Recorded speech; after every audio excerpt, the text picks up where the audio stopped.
Après plusieurs heures d'attente dans la queue serpentine faite de la masse grouillante des visiteurs amoncelés devant la porte ouest de la ville, vous passez les murs de son enceinte protectrice pour pénétrer dans l'effervescence de la capitale pharésienne, immédiatement saisi d'un sentiment oxymorique de claustrophobie provoqué par la densité humaine mêlée au vertige suscité par l'immensité horizontale de la cité, véritable plaine urbaine faite de rues tentaculaires et d'ouvertures béantes.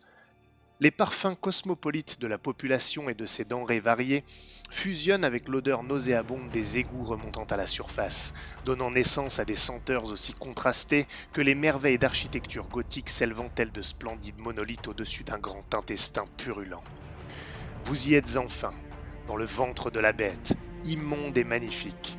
Vous êtes scruté par les yeux logés dans les orbites de ces hauts toits, des tours élancées du palais de Lyre ou des colonnes impériales du temple de Radiance, toisé par l'ombre menaçante de la citadelle abritant l'armée et les geôles, la force et l'oubli, palpé par les muscles oppressants et noueux de son corps urbain gigantesque, soupesé par ses fondements ancestraux, solides comme le passage des siècles, mais suintant l'histoire à travers tous leurs pores.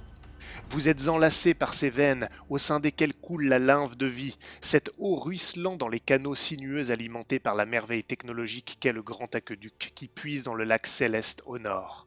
Vous êtes émerveillés par son esprit affûté, matérialisé dans l'université et la guilde des alchimistes, surveillés par la vigilance des oreilles proliférant telles des champignons dans le creux des fenêtres et meurtrières, attentives aux moindres murmures complotistes. Bienvenue à Carnandras, la ville-monde où les abysses ne semblent jamais plus proches que lorsque vous les contemplez d'en haut. Bonjour à tous et bienvenue sur la chaîne Lestat JDR. Alors, ce que vous venez d'entendre, c'est la description que j'ai donnée aux joueurs au moment de leur arrivée dans la cité de Carnandras, qui devait constituer le cadre principal de notre campagne actuelle, Au nom des pères, dont je me permets de rappeler qu'elle sera diffusée en Actual Play sur ma chaîne dès janvier. Alors à travers cette description, mon intention était de poser le décor, et pas seulement d'un point de vue géographique ou architectural, mais également en donnant une couleur à la ville, finalement un moyen pour les joueurs de ressentir la cité, comme si elle était un personnage à part entière. Mon modèle, sans comparaison aucune qu'on s'entende, c'est le roman de Victor Hugo Notre-Dame de Paris, dans lequel la cathédrale et même Paris tout entière constituent finalement les personnages principaux du roman. Et donc, pour que ça ait un fort impact dès le départ, j'ai pris le temps d'écrire la description et de la déclamer, de la narrer aux joueurs. Et je vous invite à employer ce procédé lorsque vous voulez frapper fort, ce qui ne veut pas dire que vous devez le faire pour chaque description. Bien au contraire, il faut que ça reste une exception. Mais parfois, quelque chose de bien écrit va vous permettre d'avoir un impact immédiat et tout de suite de mettre les joueurs dans le bain en leur donnant un condensé d'informations qui est formulé d'une manière narrative et immersive. Alors, maintenant, pourquoi j'ai commencé par ça, par cette description? Eh bien, parce que cette description est l'aboutissement de mon processus de création d'une ville, et non pas son commencement. L'objectif ici n'est que d'infuser un ressenti, mais la description est bien plus dense qu'il y paraît, parce qu'elle contient le substrat de tout ce qui constitue cette ville, et j'irais même jusqu'à dire qu'elle est l'incarnation des différentes thématiques qui seront celles de la campagne.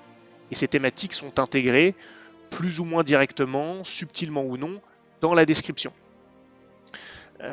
Si on sait lire entre les lignes, il y a des informations presque sur ce qui sera abordé dans toute la campagne. C'est pour ça d'ailleurs que je ne vais pas aller dans le détail là-dessus.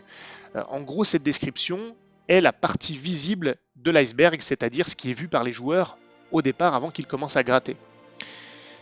Et donc aujourd'hui, dans cette vidéo, je vous propose qu'on se penche ensemble sur la partie immergée de l'iceberg en abordant les trois aspects de mon processus de création d'une ville que sont son cœur, son squelette et son âme. Alors, plongeons mes bons. Alors souvent, quand des maîtres du jeu vous parlent de leur processus de création d'une ville ou qu'ils proposent une méthode, ils vont vous dire de créer des lieux, de penser au type de gouvernement de la cité, du type de biens qui sont marchandés, cultivés, bref, ce genre de choses. Et au final, c'est le même processus pour chaque cité, comme finalement un mode d'emploi que vous devrez appliquer à chaque création de cité. Je ne vais pas vous mentir, ça peut constituer un excellent guide, une excellente base. Néanmoins, ça veut dire que la création d'une ville va se faire de manière neutre, non biaisée et statique comme un guide géographique. Et j'ai tendance à pas fonctionner comme ça. Moi, je veux créer ce qui sera utile dans le jeu, dans l'histoire, ce avec quoi les joueurs vont interagir.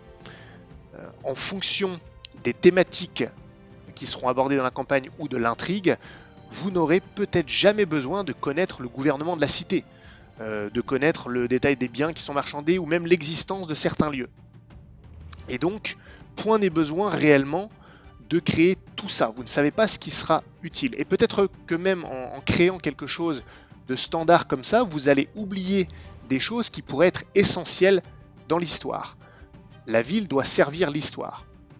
Donc, en premier lieu, je cherche ce qui va faire battre le cœur de la cité, c'est-à-dire ce qui va la faire vivre aux yeux des joueurs. Et ça, c'est très important. Ce qui va faire de la cité un acteur à part entière de l'histoire. Je vous renvoie à ma référence en introduction. En d'autres termes, je vais m'atteler à la question fondamentale suivante: à quoi sert ma cité dans mon scénario ou dans ma campagne? Comme pour n'importe quel personnage, je vais me demander ce que va être son rôle, quelle place elle doit tenir dans l'histoire.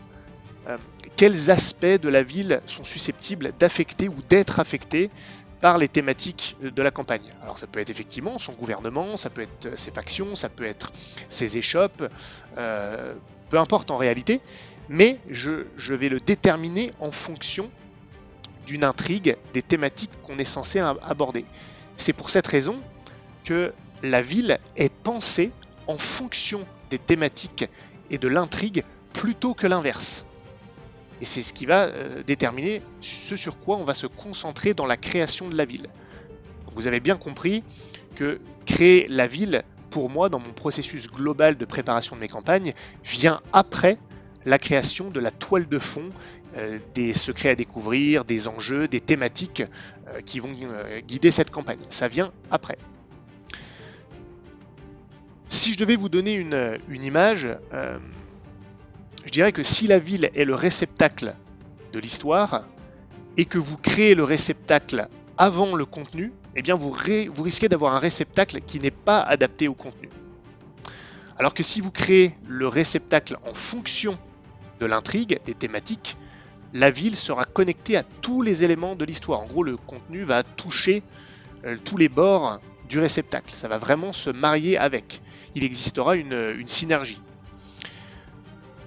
Votre ville, en définitive, en tout cas c'est comme ça que je la vois, c'est un outil pour magnifier vos thématiques, un genre de piédestal plutôt que l'élément central, et elle doit donc prendre en compte ce qu'on va poser sur ce piédestal, c'est-à-dire votre toile de fond, vos thématiques, bref, vous avez compris. Si je dois résumer, je dirais que mon idée est donc de superposer la ville à l'intrigue et aux thématiques plutôt que l'inverse. Ce qui signifie, et je l'ai déjà dit, que je vais développer la ville après avoir posé les fondamentaux narratifs de la campagne ou du scénario. Je vais vous donner des exemples à travers toute cette vidéo. Et avant ça, je vais ajouter un autre élément que le rôle et le mariage de la ville avec l'intrigue et la toile de fond, si j'ose dire, c'est le temps d'exposition, parce que ça va aussi influencer la manière dont je vais construire la ville. Le temps d'exposition d'ailleurs de la ville va aussi avoir un impact sur son rôle indirectement et sur l'investissement que vous allez devoir porter à la création de votre ville. Je vois 3 cas, grosso modo. Vous avez le temps d'exposition court, c'est-à-dire que vos joueurs vont évoluer dans la ville pendant, disons, une session. Vous avez le temps d'exposition moyen, ça veut dire qu'ils vont évoluer dans la ville pendant 3 à 4 sessions. C'est pas des chiffres exhaustifs, mais ça vous donne une idée. Et puis, il y a le temps d'exposition long, c'est-à-dire lorsque la ville va constituer le cadre principal de votre campagne. En gros, la description que j'ai faite en introduction, c'est ce cas présent. Donc, je vais vous donner 2 exemples justement relatifs au rôle et au temps d'exposition. L'exemple numéro 1, c'est une ville qui s'appelle Brienne-les-Flots, qui est intervenue dans ma campagne Les Enfants du Fleuve, et qui avait un temps d'exposition moyen, donc je crois qu'on a joué 3-4 sessions, avec donc un périmètre ouvert. Les joueurs pouvaient faire ce qu'ils voulaient, ils avaient une liberté, mais ouvert au sein d'un périmètre relativement limité, tant géographiquement, donc en termes de distance et de territoire couvert, que des aspects de la ville qui étaient concernés, impliqués par leurs interactions, dans leurs interactions. Le rôle ou les rôles de la ville, Brienne-les-Flots, c'était d'être le lieu où une marchandise convoitée par les personnages avait disparu, dans un cadre, un milieu de contrebande, eux-mêmes étaient impliqués là-dedans, hein. Et cette ville était aussi donc le point de passage de leur commerce, enfin, l'un des points de passage de leur commerce de contrebande, qui avait été enrayé, et donc ils avaient l'intention de rétablir ce point de passage, de le reprendre sous leur contrôle, parce que actuellement, au moment où ils arrivaient, il était compromis.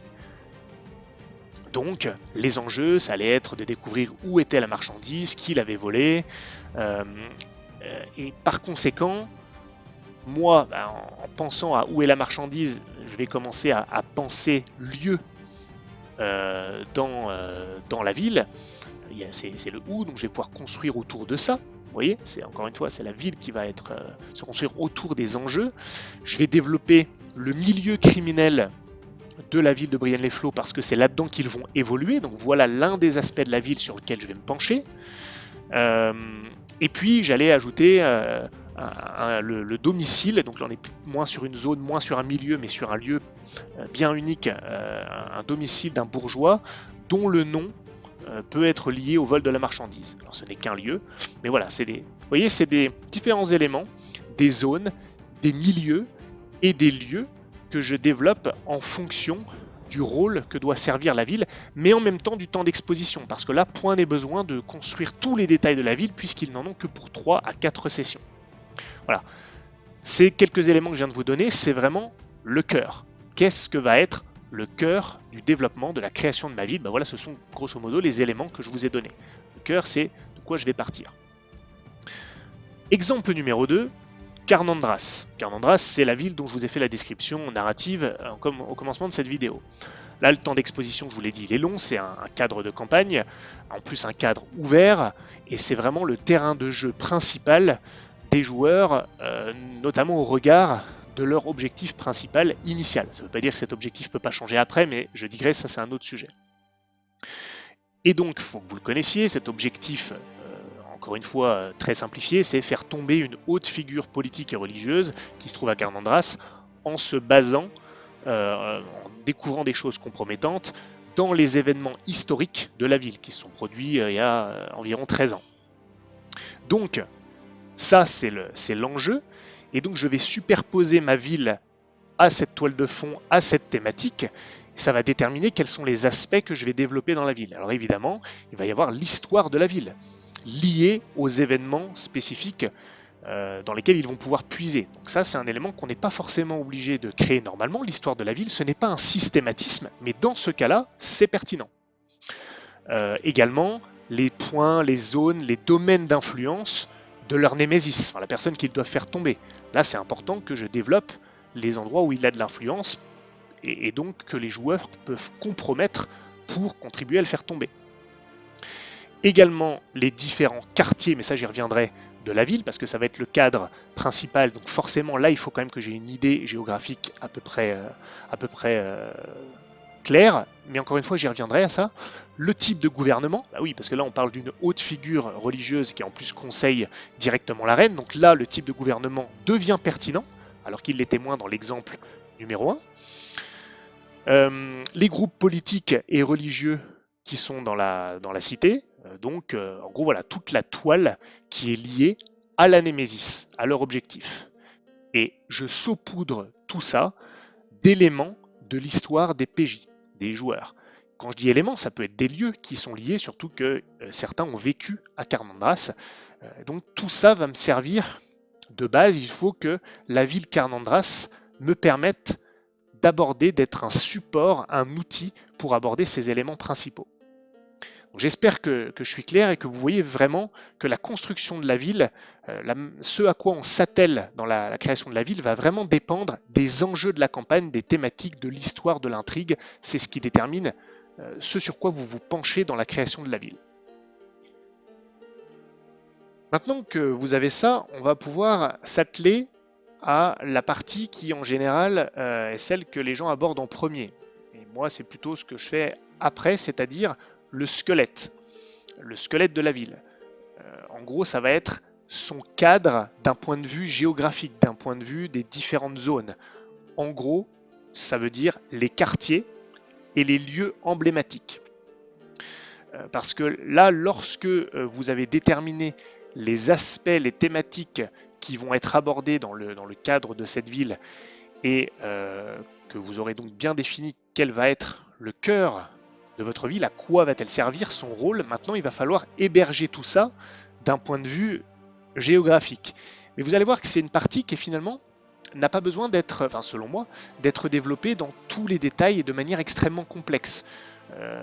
On n'a pas besoin de faire un guide géographique, on a besoin de définir un cadre suffisamment vaste en fonction du rôle et du temps d'exposition de la ville pour être capable d'héberger tout ça et de donner quand même une impression de mouvement et avoir une idée quand même de la disposition des choses.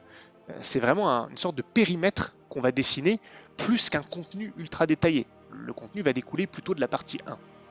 J'espère que vous me suivez toujours. Donc, qu'est-ce que c'est le cadre, le squelette, les quartiers et les lieux emblématiques, comme je le disais? C'est vraiment les zones de la ville qui vont servir de réceptacle aux aspects qui vont être abordés, au cœur battant justement de la ville, ainsi que donc les lieux, ou quelques lieux spécifiques qui sont rattachés à ces zones. Mais justement, dans cette partie-là, on s'attache surtout aux lieux emblématiques des zones. Il y a un autre type de lieu qui viendra dans un dernier temps. Donc la complexité du cadre, c'est-à-dire des quartiers que vous allez définir, hein, c'est comme ça que je les appelle, va vraiment dépendre du temps d'exposition. Sur un temps d'exposition court, sincèrement, ne vous embêtez pas à segmenter la ville avec 12 quartiers. C'est, à mon sens, complètement inutile. C'est vraiment trop important, trop d'investissement pour pas grand-chose. Donc plus vous allez avoir un temps d'exposition important, plus le rôle de votre ville prend de la place dans la campagne, plus vous pourrez prendre du temps pour développer un certain nombre de quartiers. Ces quartiers, qu'est-ce que c'est exactement? C'est pas forcément les vrais quartiers de la ville d'ailleurs, même si ça peut être utile qu'il y ait une même référence, mais ça va être donc des zones de la ville qui vont avoir leur ambiance propre. Pour moi, c'est ça le plus important. Les quartiers doivent avoir un peu leur identité en termes d'ambiance, de ressenti. Encore une fois, on n'a pas besoin d'un guide géographique détaillé de chaque quartier. C'est surtout une ambiance. Et le fait d'avoir plusieurs ambiances différentes au sein de la ville va donner une identité à cette ville. Souvenez-vous que le but est plutôt de faire ressentir la ville pour qu'elle soit unique, plutôt qu'elle soit unique par sa disposition géographique. C'est moins important. Et également, en plus de l'ambiance des zones, ça va être également les lieux types, les lieux emblématiques de ces zones. On n'a pas besoin de beaucoup, c'est pareil, mais ça va vous aider justement à donner cette ambiance au quartier. Donc, en général, ce que je fais moi, c'est que je définis un certain nombre de quartiers avec leur ambiance. On n'a pas besoin d'écrire beaucoup de choses. Ça peut être 3-4 lignes pour chaque quartier, sincèrement. Et j'y attache entre 1 et 3 lieux emblématiques. Les lieux emblématiques, je l'ai dit, c'est des lieux qui vont permettre de magnifier l'ambiance, d'exacerber l'ambiance de ces différents quartiers. Et là, c'est une exception qui confirme la règle que je vous donnais, ces lieux emblématiques n'ont pas besoin d'être liés directement à votre toile de fond, à votre intrigue. Là, c'est vraiment des lieux qui vont donner une couleur à vos quartiers. Ça ne veut pas dire qu'après, vous ne pourrez pas les rattacher à votre toile de fond, à votre intrigue, surtout s'ils sont justement emblématiques, mais encore une fois, j'y reviendrai. Mais au départ, quand vous les créez, ça fait partie des quelques lieux, des quelques éléments que vous n'avez pas besoin de rattacher à un élément scénaristique, au départ en tout cas. Ça va donner une saveur particulière à vos quartiers et qui vous aideront à poser une ambiance pour ces zones-là. Encore une fois, je ne vais pas développer le même nombre de lieux emblématiques en fonction du temps d'exposition de ma ville, évidemment. Donc, regardons un peu ce qu'on fait en fonction de ce temps d'exposition. Alors, quand c'est du temps court pour une session, là, je vous le dis clairement, je ne développe aucune zone, donc aucun quartier, parce que ça n'a ça n'aura vraiment pas suffisamment d'importance, il n'y a vraiment rien du tout. En revanche, je vais me concentrer sur quelques lieux emblématiques. Peu importe dans quel quartier ils sont, là vraiment, les quelques différentes ambiances vont être dictées par les lieux uniques plutôt que par des zones. Donc ça va être des lieux emblématiques ou les quelques lieux qui sont importants pour l'intrigue et que les joueurs sont susceptibles de visiter. Ça suffira pour une ville qui sera exposée de manière assez courte. Je ne m'embarrasse pas d'ailleurs de localiser géographiquement ces lieux dans un ensemble. Peu importe, réellement. Je vous donne un exemple concret. Une petite ville qui s'appelle Marnanlis dans ma campagne actuelle, que vous découvrirez peut-être. Là, il y a seulement quelques lieux phares. On va avoir la place de la ville, l'église, parce qu'en plus elle est attaquée et puis brûlée, hein, spoiler, la taverne, où les joueurs logent, et la prison. Vous verrez pourquoi. Voilà, parce qu'il y a une utilité. C'est tout. Et je me moque complètement de savoir à quel ensemble ou à quel quartier ces lieux appartiennent. Ça suffit pour donner une couleur suffisante à cette ville.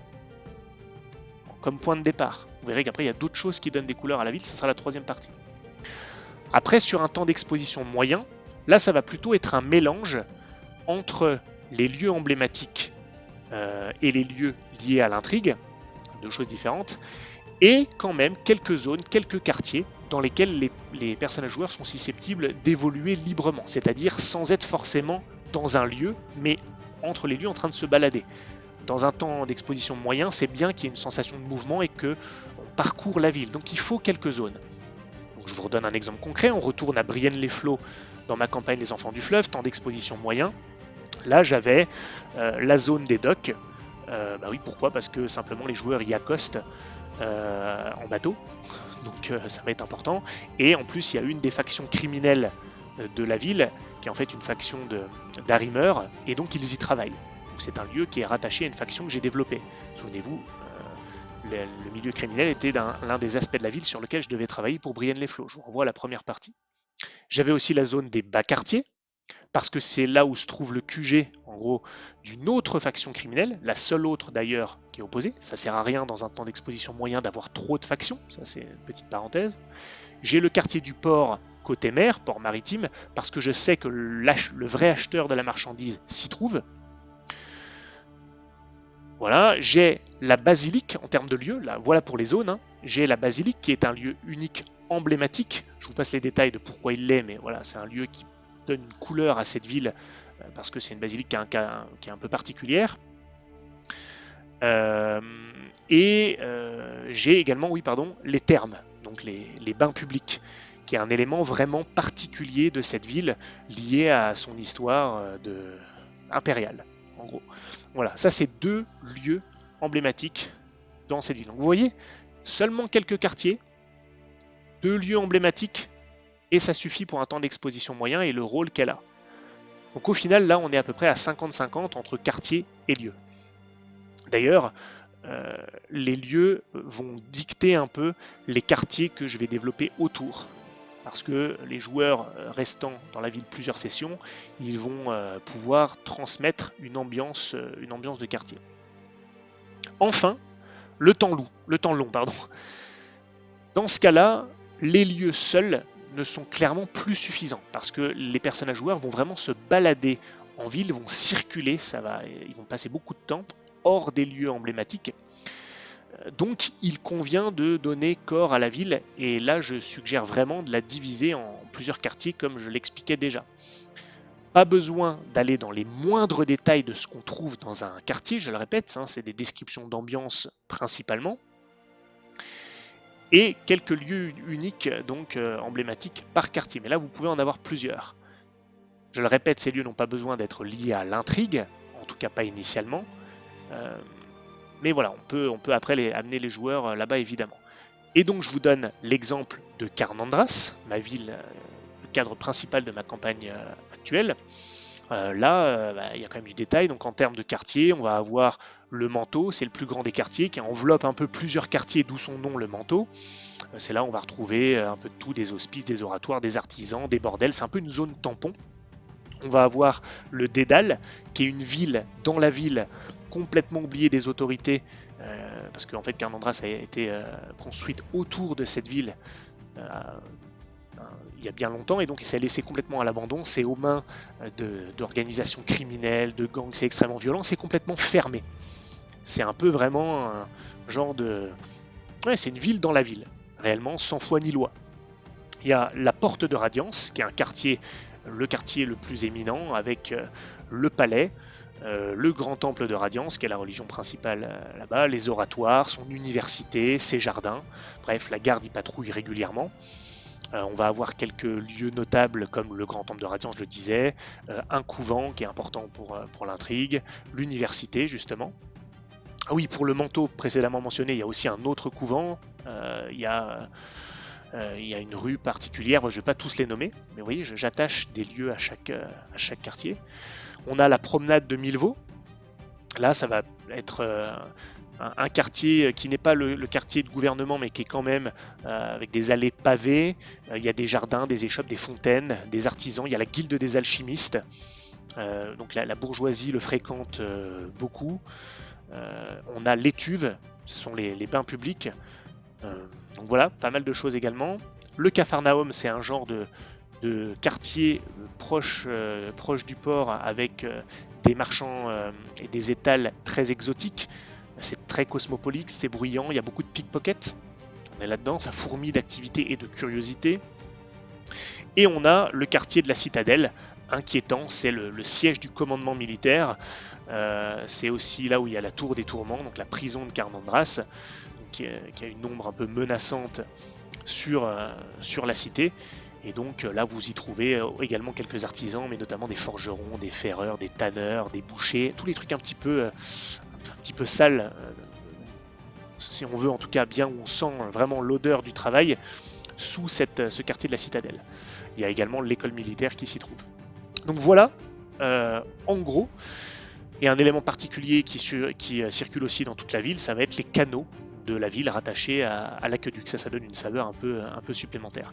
Et voilà, en termes de description, de cadre, de squelette, c'est tout ce que j'ai réellement, mais ça suffit. On va dire que c'est pas le plus important parce que c'est important, mais on n'a pas besoin d'aller dans le détail géographique comme je le disais. Voilà pour les 3 exemples liés au cadre, au périmètre, au squelette de la ville. Vous n'avez pas besoin d'une liste colossale et arbitraire de tous les lieux, parce que tous les lieux ne doivent pas nécessairement être créés en amont. Et je vais vous dire pourquoi finalement dans le dernier point, qui est l'âme de la ville. Alors qu'est-ce que c'est l'âme de la ville? Eh bien, ce sont les gens qui la peuplent. Mais pas n'importe quels gens. Même si vous pouvez avoir une description du type de personnes qu'on y trouve, de type de population, pourquoi pas. Mais le plus important, ce sont les gens que les joueurs sont amenés à côtoyer.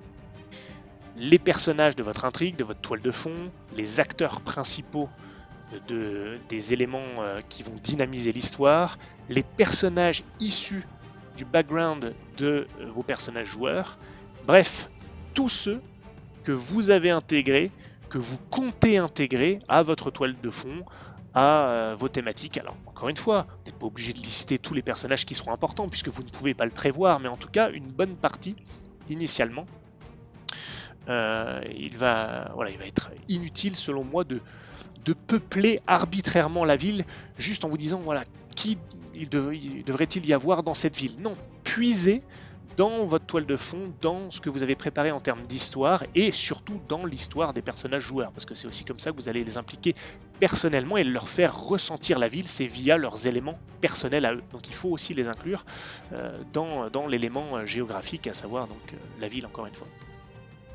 Donc pourquoi les PNJ sont importants dans la création de votre ville, et ils font partie intégrante de la création de la ville?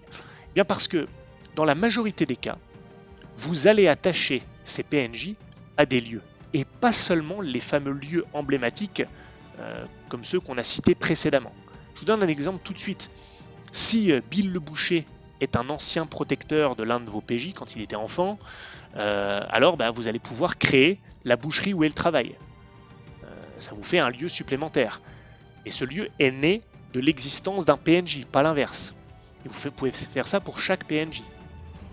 Parfois, ces PNJ vont être bien sûr plusieurs à être rattachés à un même lieu. Et dans bien des cas, l'attention portée à ces PNJ va vous mener à étoffer la ville en termes de lieux. Et ça sera plus un effet secondaire positif qu'un élément premier. Vous n'aurez qu'à placer les lieux autour des PNJ qui existent et qui sont importants. Dans 80% des cas, selon une étude, ce sont les PNJ qui donnent naissance à un lieu, pas l'inverse.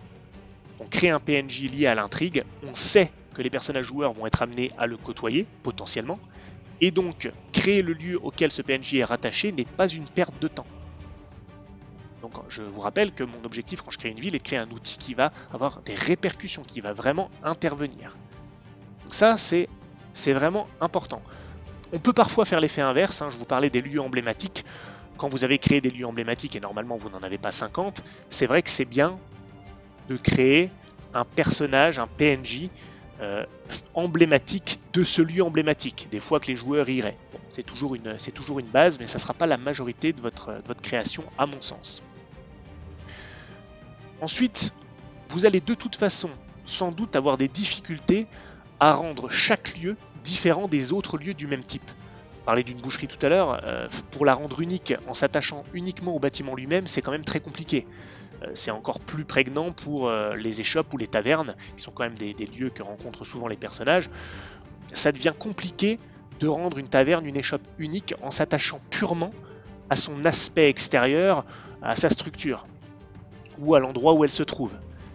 Non, ce qui va rendre les lieux uniques, ce sont les personnages non joueurs qui les peuplent, leur caractère, les liens qu'ils ont avec d'autres PNJ, avec leur propre famille à eux, ce qui peut leur arriver à ces PNJ, et les liens qu'ils pourraient avoir dès le départ ou plus tard alors que l'histoire se produit avec les personnages joueurs.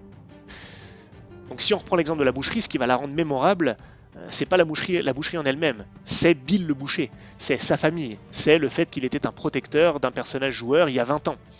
Le fait qu'il est en colère parce que son jeune fils a été menacé à cause d'une action des personnages joueurs. La boucherie en elle-même, elle devient mémorable du fait de l'histoire qui se déroule autour d'elle. Et ça, c'est véritablement important. C'est pour ça que depuis le début, je vous dis dans la création de la ville, bien sûr d'accorder une certaine importance au contour, au squelette, au cadre, au réceptacle, mais ce qui compte, ça va être le contenu de la ville, de ses bâtiments, de ses lieux, de ses quartiers. Le contenu. Et le contenu, ce n'est en général pas des bâtiments et des lieux, c'est ceux qui la peuplent. Je reviens sur un exemple. On retourne à Brienne-les-Flots de la campagne des Enfants du Fleuve. L'un des personnages joueurs avait un intérêt amoureux avec un personnage qui s'appelait Davy. Bien, j'ai créé une échoppe qui s'appelle l'Apothicarium, là où Davy, c'était une apothicaire, là où elle travaillait. Autre chose, un autre lieu qui était chez Bernier qui était leur contact pour réceptionner la marchandise qu'ils ramenaient. C'était un lieu complètement anodin, c'était donc le lieu où Bernier vivait évidemment, mais comme il est mort, eh bien les personnages ont recueilli à un moment 2 personnes, dont la nièce de Bernier, qui ne vivait pas là, et finalement le lieu est devenu un refuge, à la fois pour eux et pour les gens qu'ils avaient aidés et recueillis. Et puis un peu plus tard, un gang a pris le contrôle de chez Bernier, en menaçant la famille et en faisant également des points de contact pour le gang. Bon, je vous passe les détails. Mais le lieu est devenu mémorable alors que c'est une simple maisonnette en pleine ville, par les gens qui l'ont peuplé, par l'histoire qu'il y avait autour, par le lien avec les personnages joueurs. Si vous demandez à mes joueurs ce qu'ils en pensent de ce lieu, ils ne vont pas vous le décrire en termes physiques. Ils vont vous dire ce qui s'est passé et qui vivait là. Autre exemple que j'ai déjà mentionné, les thermes, les bains publics. Alors c'était un lieu emblématique qui était créé en amont pour le coup, mais j'ai quand même fait en sorte, ça c'est la méthode inverse, de donner une raison sans les forcer aux personnages joueurs d'y aller, parce qu'à un moment ils avaient envie de rencontrer une certaine Madame de Polignac, et donc j'ai décrété que Madame de Polignac tenait ses réunions privées au bain public. Et donc finalement ce lieu emblématique, les thermes, se sont greffés à un souvenir chez les joueurs. Ils ont pris plus d'importance que simplement leur description emblématique de la ville parce qu'ils y sont allés et qu'ils y ont rencontré un personnage avec son caractère, Madame de Polignac. Vous voyez ?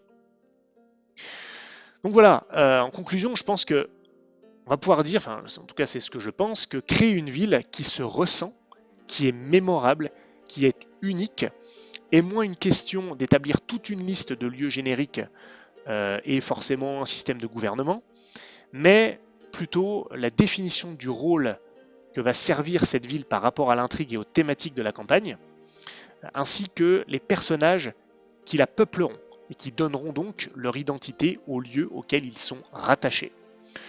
Pour les grandes villes où les personnages joueurs passeront du temps, il demeure quand même utile de créer un cadre avec quelques points de repère géographiques ou en termes de zone, mais il n'y a pas besoin d'une carte précise dans les moindres détails. Ça serait même contre-productif. Et donc il est nécessaire, comme je disais, que ce cadre se superpose à l'intrigue et aux thématiques pour qu'il prenne tout son sens et qu'il soit adroitement peuplé. En gros, pour créer une ville, pensez moins géographie et pensez plus histoire. Voilà, j'espère que cela vous aura intéressé, surtout que cela vous aura inspiré. Si c'est le cas, n'oubliez pas le pouce bleu, abonnez-vous à la chaîne et n'hésitez pas à participer aux discussions en rejoignant le Discord et je vous dis à la prochaine sur la prochaine vidéo.